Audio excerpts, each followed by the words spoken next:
Itu dia yang kayak langsung overreact gitu, kayak weh gitu. Nah itu sih gue ngerasa apakah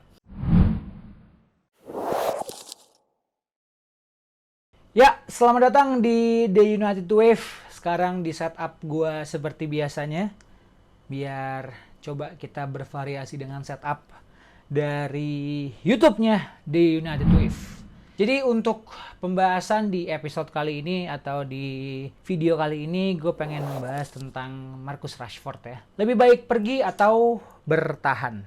Ini pertanyaan yang sebenarnya gampang-gampang susah kalau dijawab. Karena kalau misalnya kita melihat Rashford, coba deh ya, gue buka dengan satu pertanyaan ke lo. Lo pernah lihat nggak Rashford berulah tapi di dalam lapangan? Pernah nggak?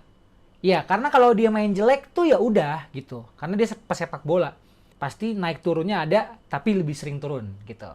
Dibandingkan dengan contoh lagi, video ini dibuat H+1 setelah pertandingan Manchester United lawan Liverpool.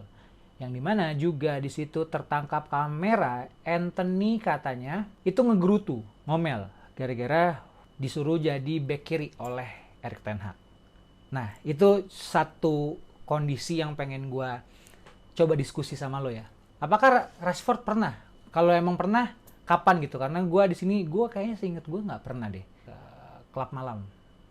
Tapi kalau dalam lapangan sebenarnya secara performance dia ya lagi turun, tetapi dia tidak pernah kayak mengeluarkan statement dia itu jelek-jelekin Ten Hag. Ya kita nggak tahu kalau di belakangnya seperti apa ya. Cuman yang di blow up-nya dia tidak seperti itu tuh gue ngelihatnya. Dia tetap ya udah manut aja apa yang disuruh Ten Hag, tetapi ketika diimplementasi ke dalam lapangan hancur.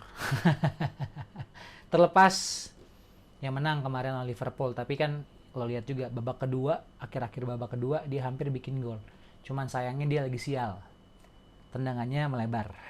Dan ya sempat dibilang juga PSG mau untuk mendatangkan Rashford agar menggantikan posisi yang hilang dari Kylian Mbappe. Tapi menurut gua ngapain sih kalau Rashford pindah tanda kutip demi duit? Di United juga dia udah dapat duit lumayan gitu kan.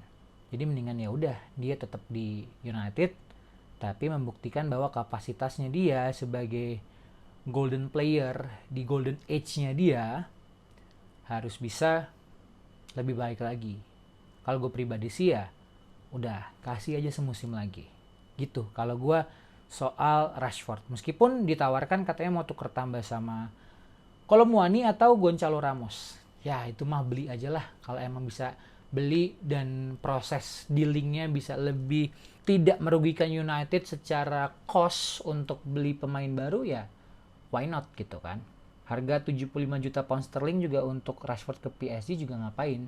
Karena gue ngelihat kalau pemain yang masih bisa diselamatkan tanda kutip ketika si Sir Jim Ratcliffe itu pengen bersih-bersih gitu ya secara di squad atau mungkin di staff, Rashford masih bisa gue lihat bisa diselamatkan gitu.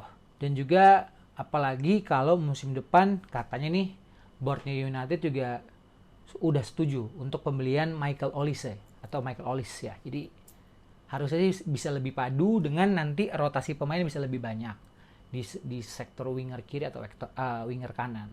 Ya Olise gue pengen sih dia bisa menjadi tanda kutip kompetitor untuk Anthony kalau dikasih kesempatan lagi. Terlepas dia kemarin juga bikin gol lawan Liverpool gitu. Ya gue berharap sih winger United bisa nambah, tapi yang paling penting adalah striker nantinya. Rasmus Højlund sempat juga rame gara-gara sempat kemarin tuh kalau nggak salah di interview Mark Goldbridge, terus banyak yang nggak suka gitu ya. Coba lo ceritain menurut lo pandangannya gimana soal Mark Goldbridge yang interview si Rasmus Højlund ya kalau nggak salah. Itu sih kalau buat Rashford. Terus juga meskipun Rashford juga mainnya nggak terlalu bagus-bagus banget untuk beberapa match terakhir, tapi di satu sisi ya mentalitasnya dia juga lagi diuji. Dan juga dia di golden age-nya ini gue pengen ngeliat apakah dia bisa mampu mengeluarkan potensi terbaiknya seperti di awal-awal dia bersama United. Gitu sih kalau dari gue untuk Rashford. Oke, kita lanjut ke kabar berikutnya. Casemiro bilang ngerasa dia pengen dijual United ke Al Nassr dengan perkiraan duitnya itu transfer sekitar 45 juta pound sterling. Ini gue dapat dari Daily Mail ya. Sebenarnya kalau dibilang dia udah abis banget, enggak.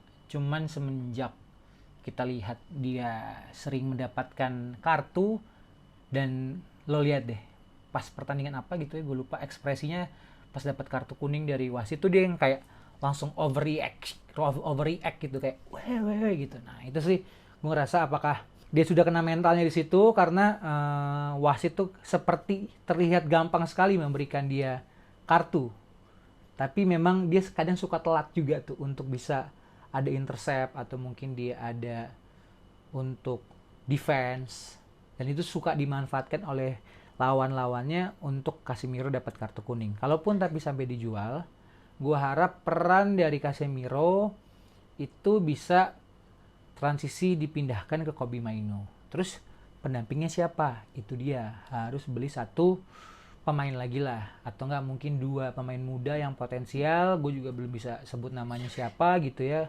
karena masih abu-abu juga. Karena kalau ngeliat Scott McTominay, ya oke, dia ups and downs, tapi si pemain terbaik Scotland tahun ini juga dia bilang ya dia masih mau main buat United, tapi harus ada ini sih pembaharuan juga di lini tengahnya United kalau Casemiro cabut. Karena kalau ngeliat Eriksen juga bilang kan dia nggak happy kan di United. Ya udah, Eriksen juga, lo what do you expect dengan sekarang? Ya sorry tuh gue bukannya gimana sama Eriksen, tapi dengan segala respect ya memang Eriksen sudah mulai habis. Tapi nggak tahu juga kalau misalnya dia ternyata pindah habis tuh gacor lagi dengan umurnya juga udah segitu, ya who knows gitu ya. Karena nyambung ke Kobbie Mainoo, ya gue juga seneng ngelihat Kobbie Mainoo udah berhasil dipanggil ke timnas Inggris, dari yang di kelompok umur sampai sekarang di senior. Oke sih, gue ngerasa ya Mainoo bisa berkembang, tapi itu lagi jangan sampai si star boy kita kena star syndrome. Gue harap pemain umur, ini masih umur 18 tahun, 19 tahun ya, jadi masih panjang secara karir. Secara dia sekarang performa di United banyak yang memuji, semoga dia tidak besar kepala, dia tidak mengikuti senior-seniornya yang terlalu banyak hahaha gimmick segala macem. Semoga dia bisa fokus ke United. Ya kalau ngomongin yang nggak fokus ya Sancho juga katanya dia nggak mau untuk balik ke setan merah. Ya gue ngerasa sih ya ego pemain nggak ada yang tahu gitu ya, apakah memang dia benar-benar sepenuhnya salah sampai di akhirnya tanda kutip membangkang dari Ten Hag, atau mungkin ada faktor lain yang ngebuat dia nggak betah di United. Tapi kalau emang dia mau cabut dan juga ada yang mau ngasih mahar sekitar 40 juta atau mungkin 50 juta gitu ya pound sterling atau euro, ya udah lepas aja, lumayan kan kalau misalnya mau nyari-nyari tambah-tambah buat beli pemain lain, dan juga secara gaji kan bisa lebih di-press lah. Dan ya good luck buat Kobbie Mainoo juga, dia bisa dipanggil sama Southgate, semoga bisa dapat menit bermain, tidak di bangku cadangan. Begitu kurang lebih untuk update-update dari episode kali ini di United Wave barengan sama Mardel. Kalau lo pengen ada gue bahas sesuatu, silakan taruh di kolom komentar. Oke? Thank you.